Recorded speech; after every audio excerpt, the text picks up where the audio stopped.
The village of Lag is stuck in a never-ending war against demihumans. In the chaos, we meet Kai, a soldier with the combat skills of a potato. During a battle, he and his buddy Manso try to take down a massive gorilla monster, but Kai gets wrecked. Just as he's about to die, Elva, the village's guardian and strongest warrior, swoops in and slices the monster like it's paper. Alva annihilates every gorilla, including the massive gorilla guardian, with ease. After the battle, the soldiers harvest parts from the corpses. Someone gives Alva a strange orb called a godstone. He drinks its liquid and starts glowing red. Turns out, it boosts strength and spiritual energy. Do regular soldiers get one too? Sort of. They get a single drop, while elites like Alva chug the whole thing. Totally fair. Kai gets his drop, feels a little buzz, and immediately wants more but no dice. Peasant rules. Back at the village, they throw a victory feast. The elites feast on meat while grunts like Kai get soup. Staring at the meat mountain, Kai vows to get stronger so he can earn real food. Later, Kai trains while starving. He yells to the sky about rice balls, a word that mysteriously popped into his head. Manso doesn't know what they are, and neither does Kai, but he feels they're delicious. Kai then points out two grave hills, one well kept for soldiers with families, and another neglected one for orphans. That's where Kai would go if he died. Determined to be remembered, he swears to grow stronger.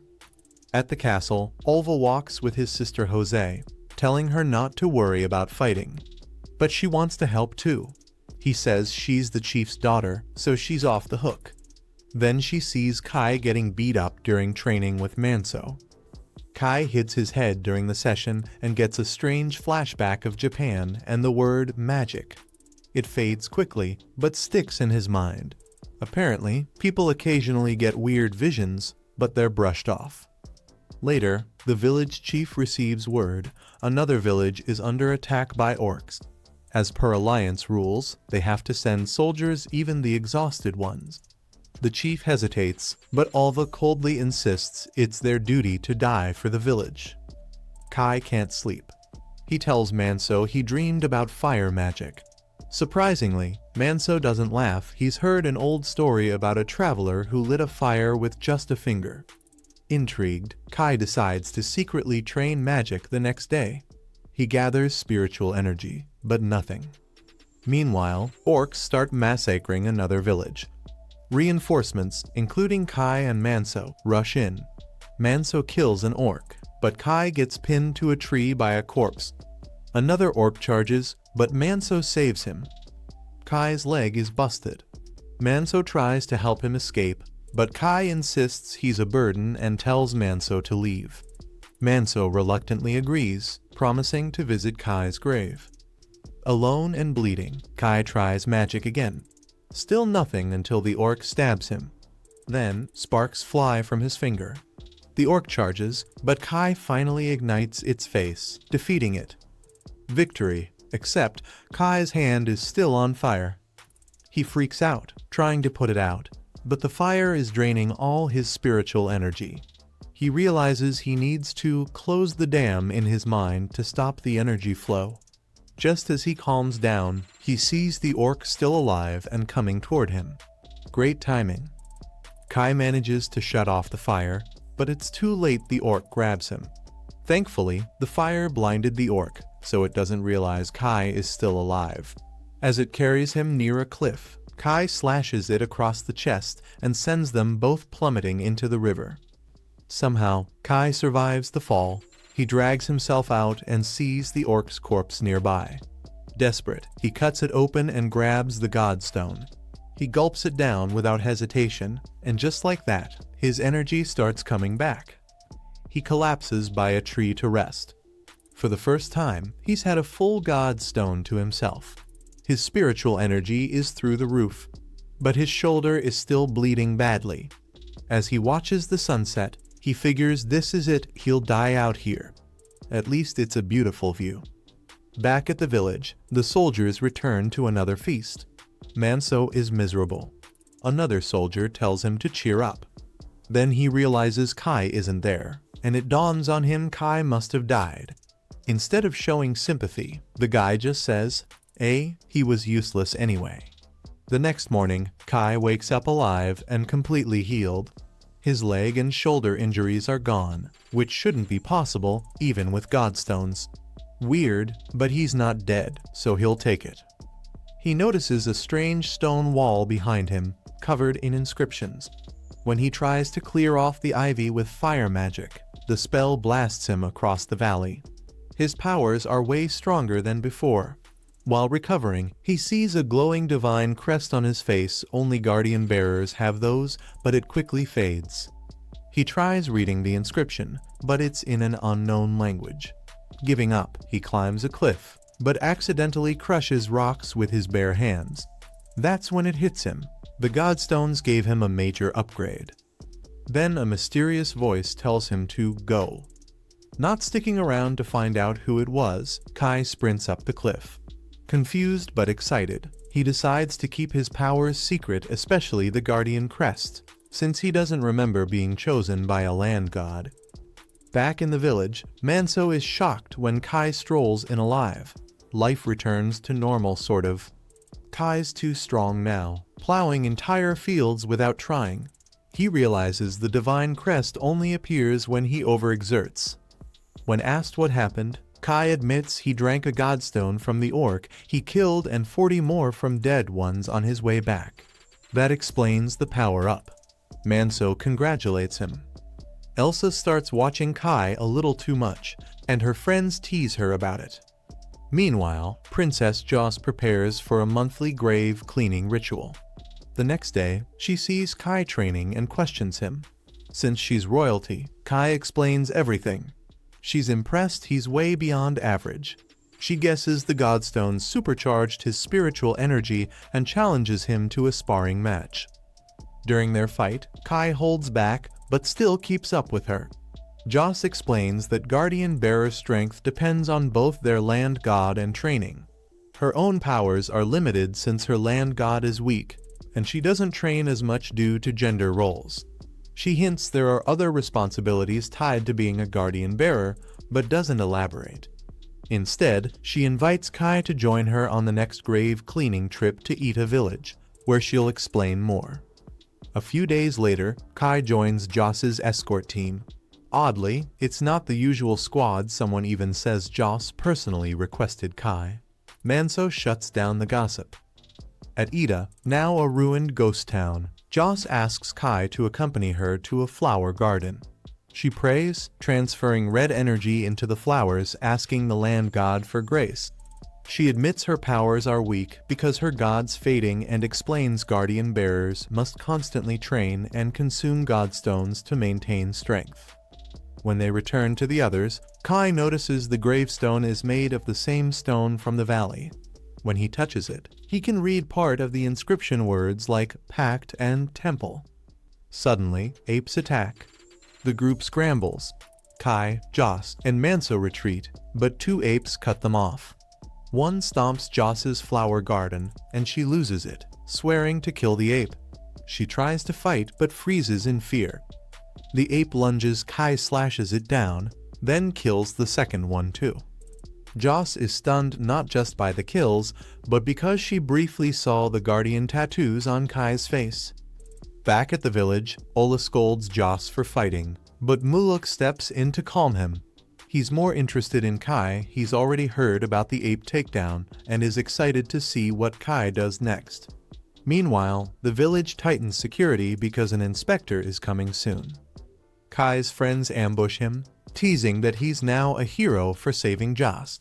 Rumors are swirling that something happened between the two on the trip. Elsa is clearly into Kai, and her friends warn her to make a move before someone else like Joss does. Right on cue, Joss shows up and pulls Kai aside. She thanks him for saving her and mentions she thought she saw a divine crest during the fight, but now assumes it was her imagination. Still, the incident made her realize she needs to get stronger. She tells Kai he's joining her for daily training. He's not thrilled, but agrees. Unbeknownst to them, Kai's friends are spying from behind a tree that's way too small to hide them. They have no clue what's being said, but they're definitely jealous. Later, while Kai's chopping wood, Elsa shyly brings him water. He thanks her, touched by the gesture, but assumes she's just being kind. Manso, however, knows better and teases Kai for being a lucky guy. Suddenly, Kai hears the same strange bird call from the valley. That night, unable to sleep, he jumps over the village wall and returns to the valley. At the old stone tablet, now clearly a god's gravestone, he thanks the god, cleans the stone, and leaves an offering. On his way back, he enjoys the abundant fruit and water and suddenly gets the idea. Why not live here? He decides to build a house. He tries chopping a tall tree, but all he has is a dagger. He improvises with a fire blade, but nearly starts a forest fire. After putting it out, he somehow recalls molecular chemistry, channels his energy into the tree and splits it at the molecular level. Just then, he spots a group of short figures with climbing gear. One introduces himself as Porik, chief of the Korra people. They believe Kai is the valley god they've worshipped for generations. Porik, who's blind but can see spiritual energy, sees divine power flowing from Kai. They've come seeking help recently. Orcs attacked them and tried to steal their land god. Kai is skeptical until Porik says they've already offered a sacrifice, his granddaughter, Aru, who fell into the valley when her rope snapped. Kai rushes to find her and heals her using the same mysterious energy that once healed him despite not knowing any medicine. He somehow understands how her body works. Right then, the orcs attack again. The Korras are outmatched until Kai steps in, taking down one orc and facing the leader, who reveals his divine crest. A voice in Kai's head clearly, the valley god urges him to kill. Porik joins as a fellow guardian bearer. When Kai reveals his own crest, the orcs panic. Despite this, the orc leader forces a charge. Kai and Porik slice through them. Kai faces the leader alone. The orc tries to talk his way out, claiming he only attacked the Korras. Kai isn't moved, they slaughtered people in his valley. Radiating divine energy, Kai cuts off the orc's arm and kills him, then rips out his godstone. Porik is stunned. Kai is the arbitrator, a divine being older than the gods. He explains that guardian bearer stones are far stronger than regular godstones. Kai splits it, offering half to Porik. They drink. The power hits Porik like a truck. Kai holds on longer, but soon collapses too. While he rests, Kai dreams of the day apes destroyed his first village, his trauma resurfacing. When he wakes up the next morning, he finds Aru next to him under a blanket.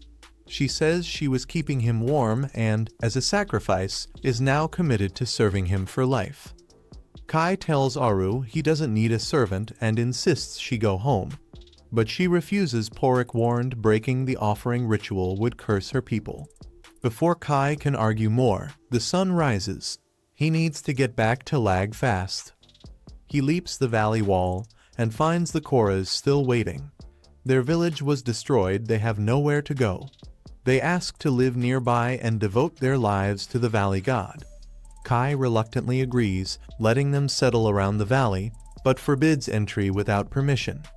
Before he leaves, Porik pulls him aside to whisper something important. Back in Lag, Kai is greeted by an annoyed Josses for being late to training. Kai mumbles about oversleeping. Later, the chief asks where he is. Manso covers, saying he's doing storage duty. But Visin finds him and challenges him to a spar. He's heard the rumors about Kai protecting Josses and wants to test him. Kai tries to hold back, but his divine crest glows mid-duel. He calms himself, strikes with his spear, and it shatters on Visin's abs. Left with only fists, Kai puts up a fight but gets launched. Visin is impressed and offers to train him. Kai, with no real choice, accepts. Josses is excited. Alva, not so much. He still thinks Kai's just a peasant. Kai's friends check on him later and immediately tease him for getting roped into training with a human tank. With training taking up his days, Kai hasn't visited the valley until that night. He returns and sees a fire. Furious, he said no one could enter. He storms over, only to find Aru, who never left. Technically, she didn't break the rules. Plus, she made dinner. Kai's ready to scold her until he smells the food. It's the best meal he's ever had.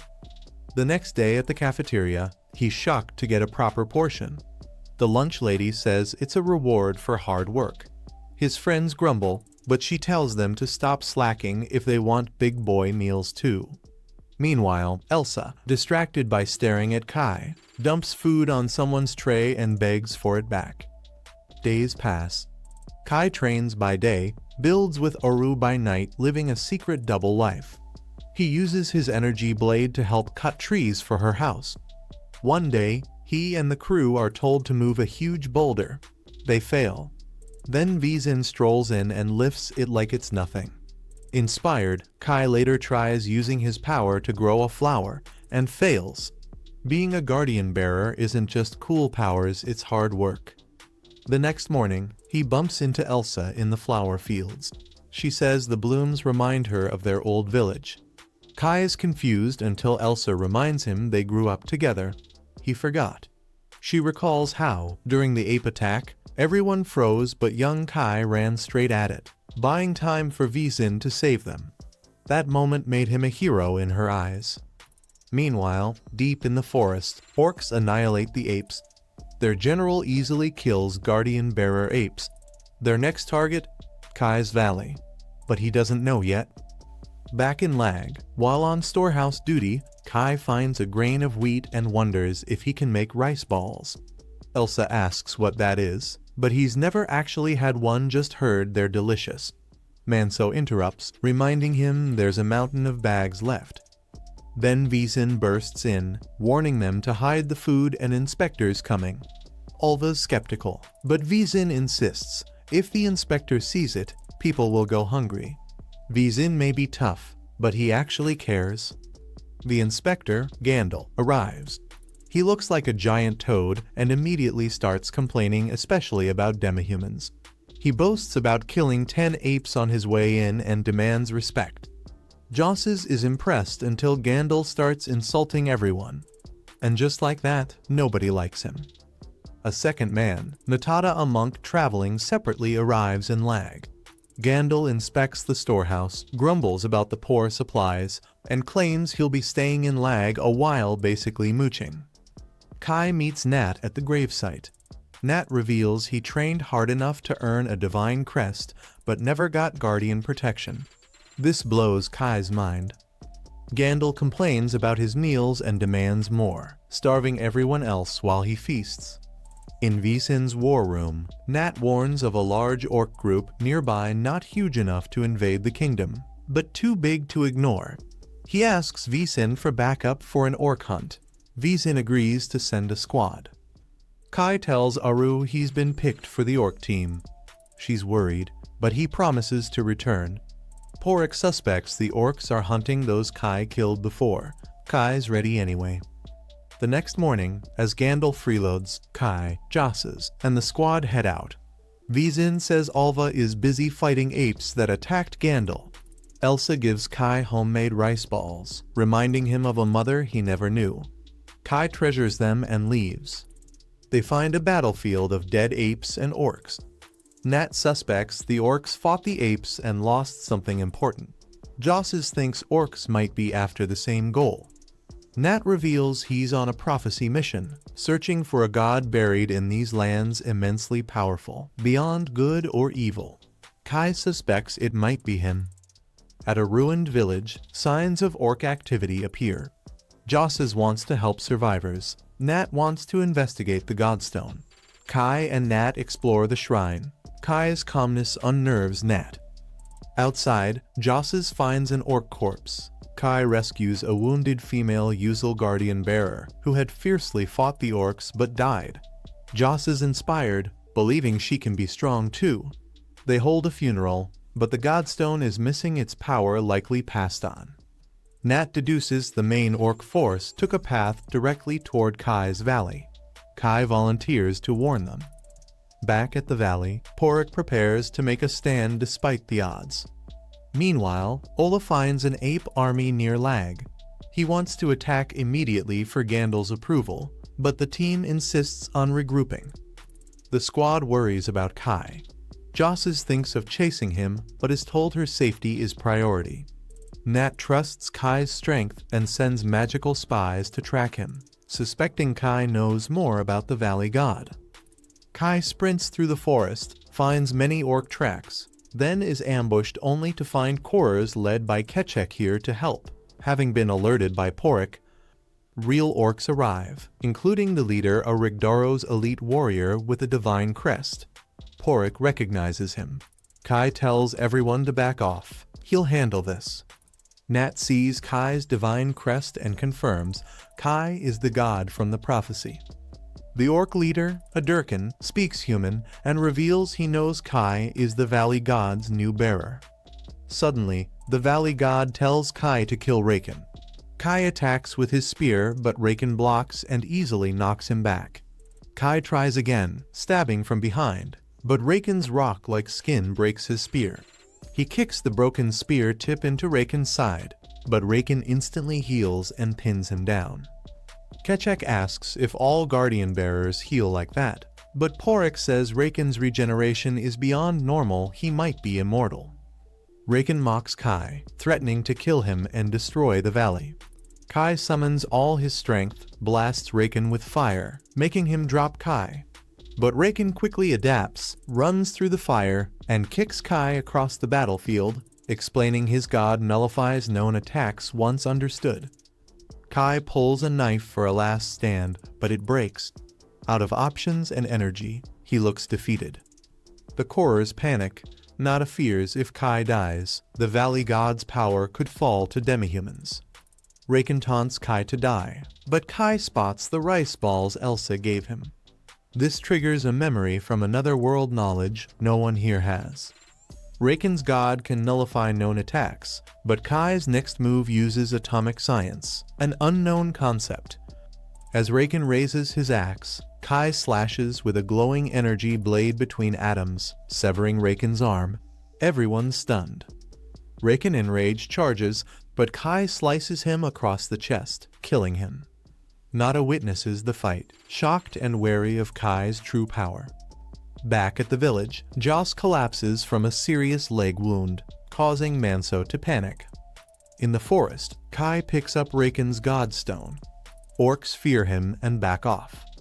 Kai absorbs the Godstone's massive power, radiating energy that scares the orcs away. Seconds later, Kai passes out from the overwhelming power. Some time later, Kai wakes up and has no clue what just happened. So, naturally, he asks the Korers, but they're just as confused.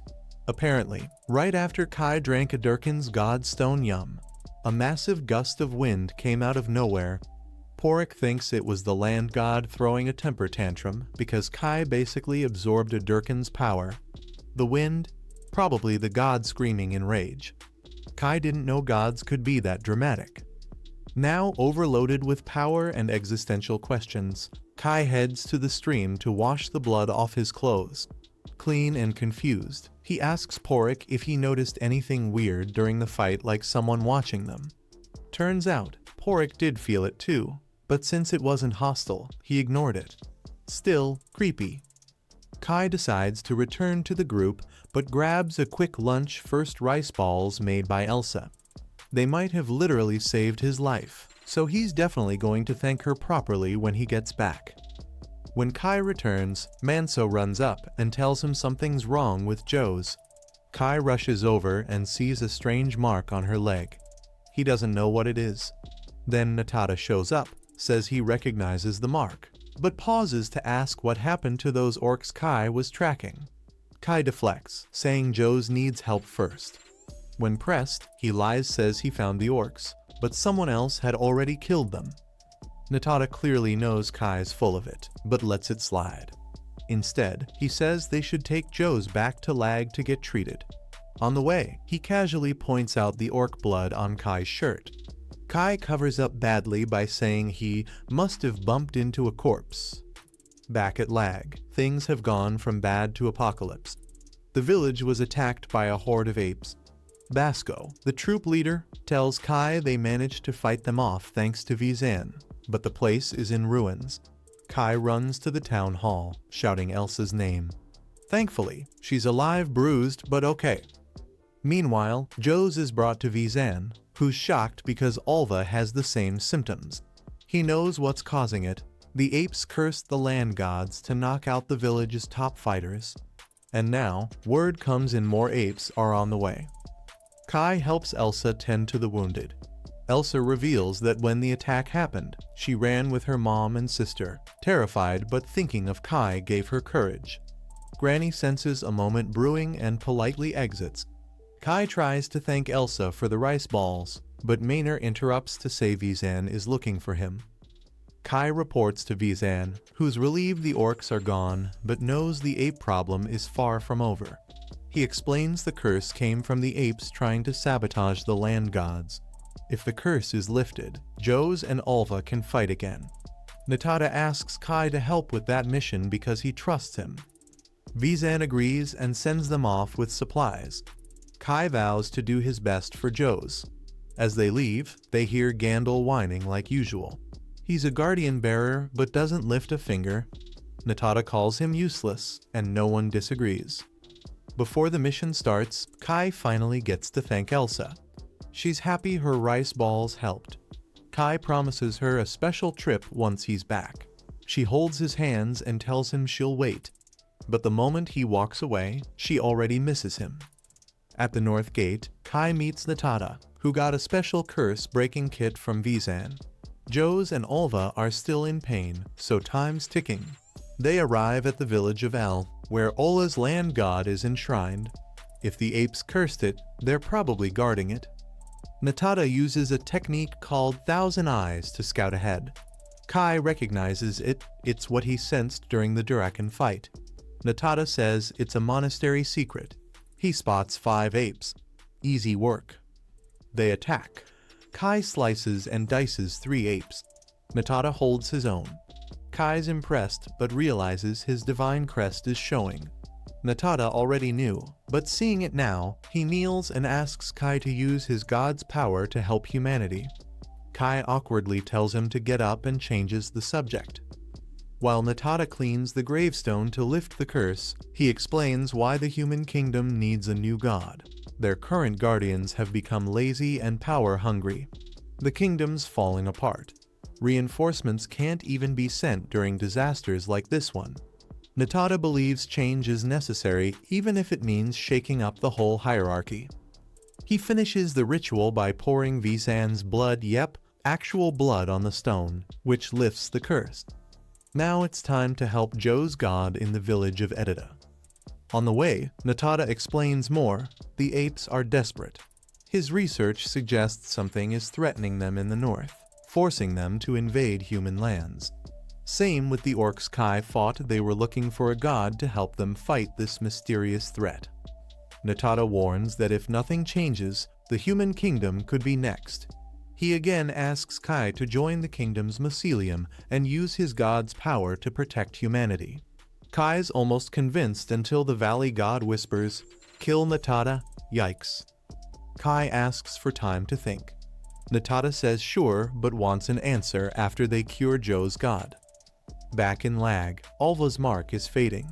If she recovers in time, the village might survive. Meanwhile, Kai and Natada reach the second gravestone, fight more apes, and Natada starts the second ritual. While Natada works, Kai steps out and reflects on his new power. Maybe it can be used for good, but he's still confused why the valley god hates Natada so much. Natada joins him and asks if he's made a decision. He promises that joining the kingdom's mycelium will boost Kai's power and let him protect everyone, including Elsa and Jose. Sounds great until Natada drops the deal breaker. He'd have to abandon the Korers. Kai is stunned. Natada insists that demihumans like the Korers are inferior and unworthy of protection. Kai pushes back, but Natada ignores him, saying the kingdom only welcomes humans. Kai refuses. Guardian bearers must protect everyone who lives under their god, not just humans. Natada asks if anything could change his mind. Kai stands firm. Surprisingly, Natada smiles and says, "All right, I'll drop it. I'll even cover for you so no one comes looking." Kai, ever the optimist, believes him. Bad move. Seconds later, Natada stabs him in the back. Kai drops to his knees, shocked Nada just betrayed him. Worse, Nada stabbed him with a god-killing relic, a weapon that disables guardian powers. Nada mocks Kai for trying to use divine strength to protect others, claiming power should serve the kingdom, not one village. His plan? Kill Kai and absorb his god stone. Kai tries to summon his power, but the relic only brings pain. Nada pins him down, ready to end it, but Kai kicks him off at the last second. Meanwhile, in Lag, villagers brace for an ape invasion.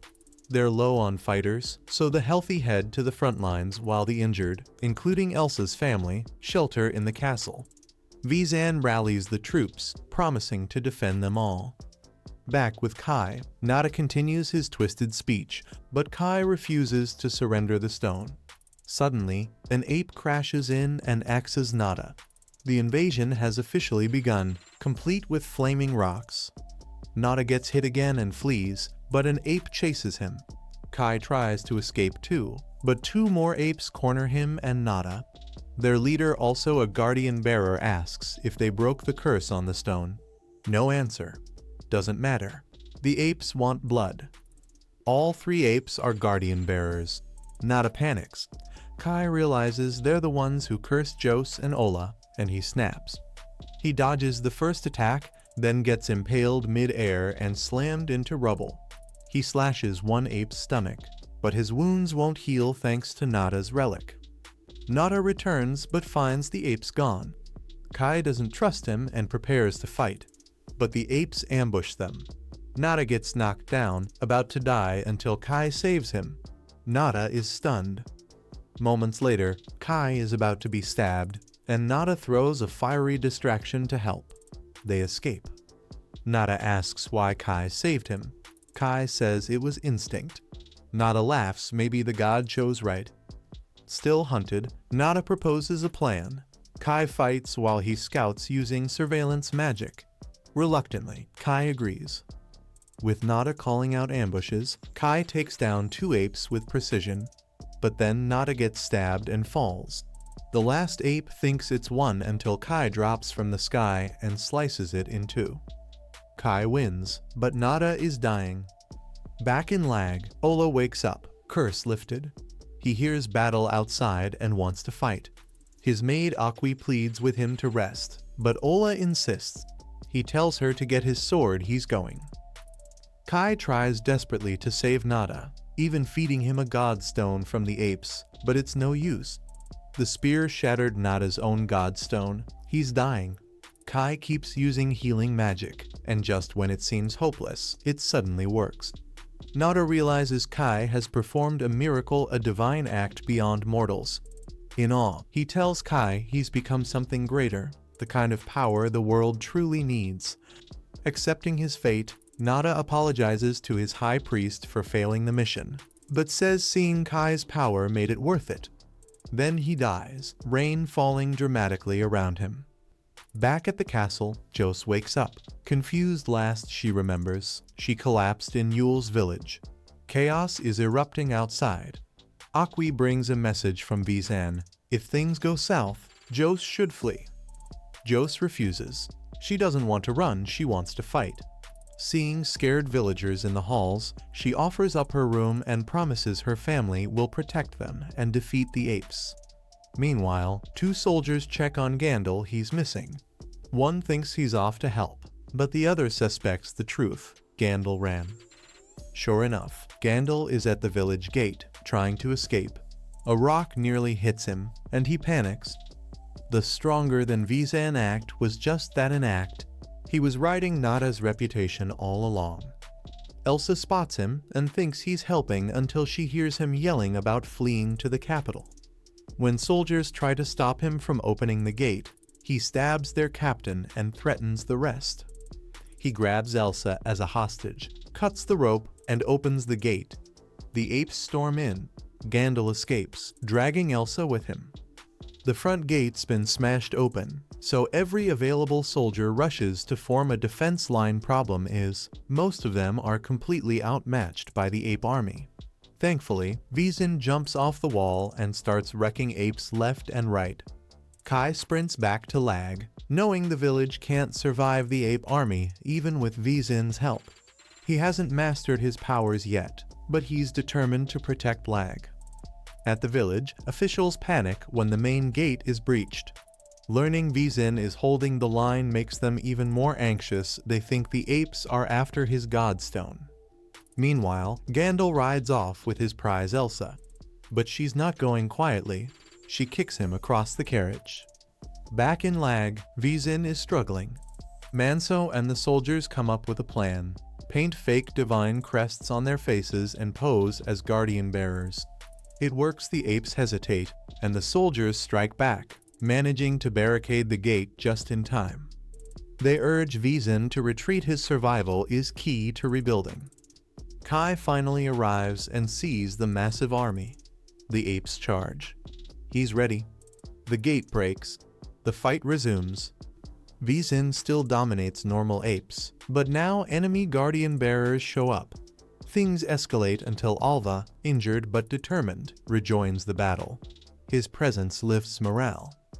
Alva cuts down an ape, but struggles against a guardian bearer. Just as he's about to be killed, Jose jumps in and saves him. Injured but fast, she decapitates the attacker. Her move inspires the troops. With Jose, Vezin, and Alva working together, they take down the guardian bearer apes. Vezin is amazed by Jose's strength. Then, a dying ape warns, their king is still out there. The remaining apes stop fighting and wait. Vezin looks over the wall and sees why. Kai is obliterating the army with his bare hands. Vezin tosses him a weapon.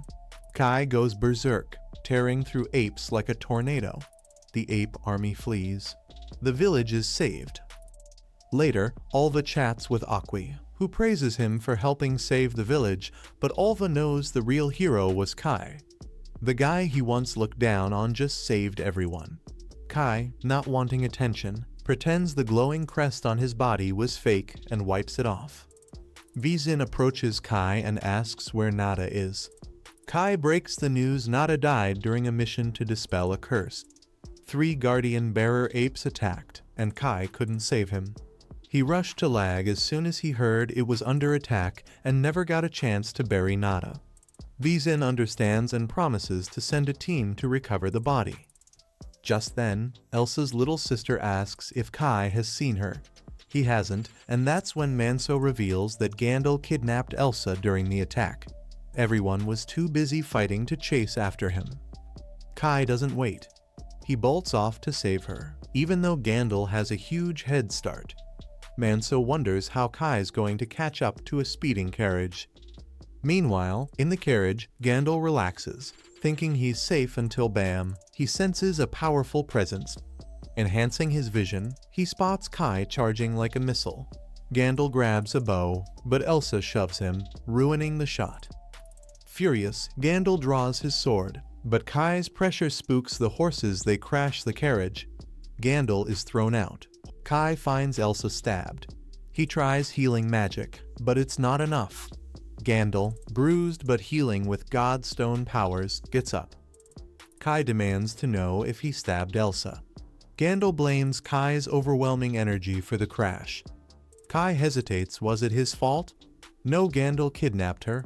He's still the villain. Gandalf pulls the "I'm an inspector" card, but Kai's done. He grabs Gandalf, slams him, ignores the insults, and rips the Godstone from his chest. Kai feeds the stone to Elsa, hoping to heal her, but she starts screaming in pain. Something's wrong. Kai rushes to Porik. Porik is horrified. Feeding someone a Godstone from the same species without prep causes poisoning. Elsa could die. He gets to work immediately. Kai steps outside only to be met by 3 apes. He braces for a fight, but they kneel. They've seen the crest of the god Cain on him, and they want to take him to their homeland. Some time passes, and the chorus manage to get Elsa to puke up most of Gandalf's Godstone. They also give her some uric antidote, but now, it's a waiting game. All they can do is hope she survives. Kor steps out to update Kai on Elsa's condition. But the moment he leaves the tent, he freezes.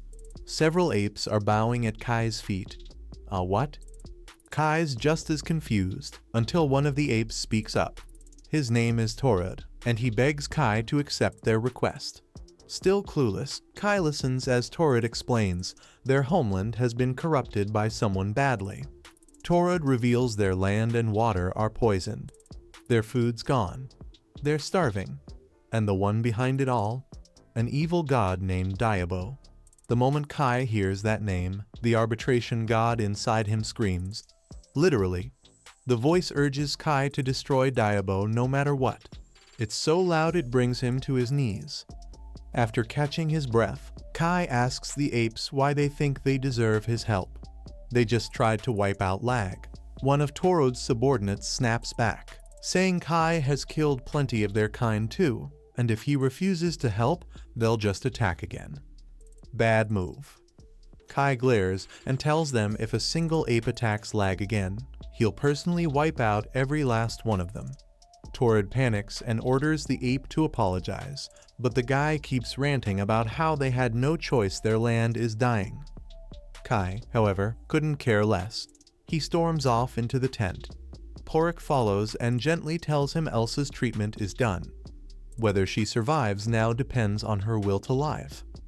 Pork then brings up the ape's request again, reminding Kai he's now the arbitration god, the one worshipped by all tribes, human or not. His role is to be fair, to keep the world in balance. Kai thinks that's way too much responsibility for one person. But Pork's like, yeah, that's kinda the whole job. Kai heads outside to clear his head and finds the apes still waiting. He ignores them and walks to the valley god's gravestone. Sitting there, he wonders why he was chosen for this god-level mission. He talks to the gravestone, but shocker, it doesn't answer. Frustrated, he starts zapping flowers with his powers until Aru stops him. "What did the flowers ever do to you?" she says. Realizing he's overreacting, Kai walks away, leaving Aru confused by his weird mood. Back up top, Porix casually chatting with the apes, impressed by how fluent they are in human language. Then Kai returns and brushes past everyone, telling Porix he's heading back to Lag. The apes are confused. Does this mean he's refusing their request? Kai yells, "I'm still thinking," and explains he just needs to get home before everyone panics. Elsa can't travel right now, so he asks Porix to look after her.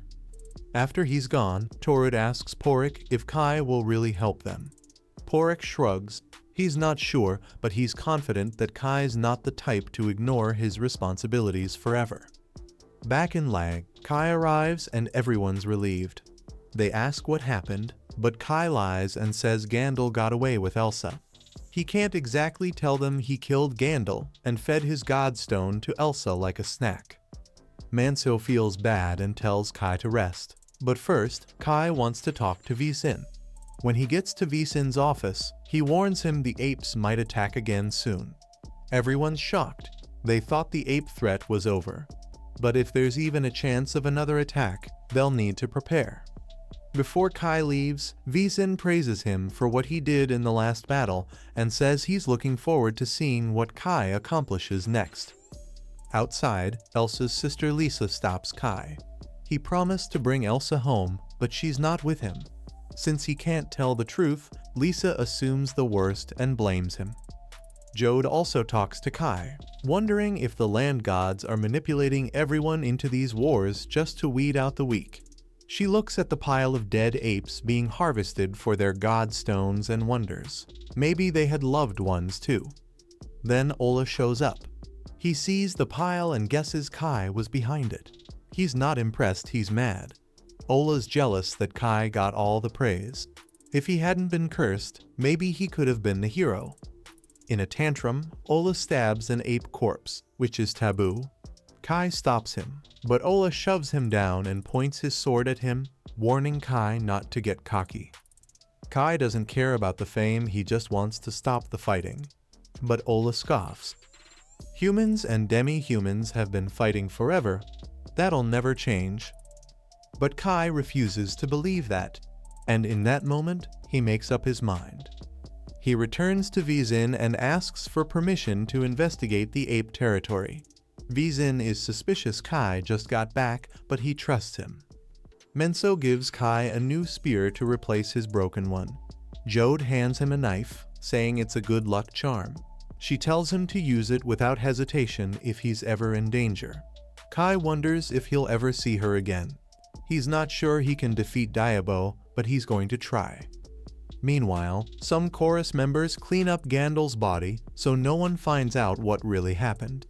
Back in the core village, Kai meets with the apes and agrees to help them on one condition: no more attacking lag. The apes swear they won't.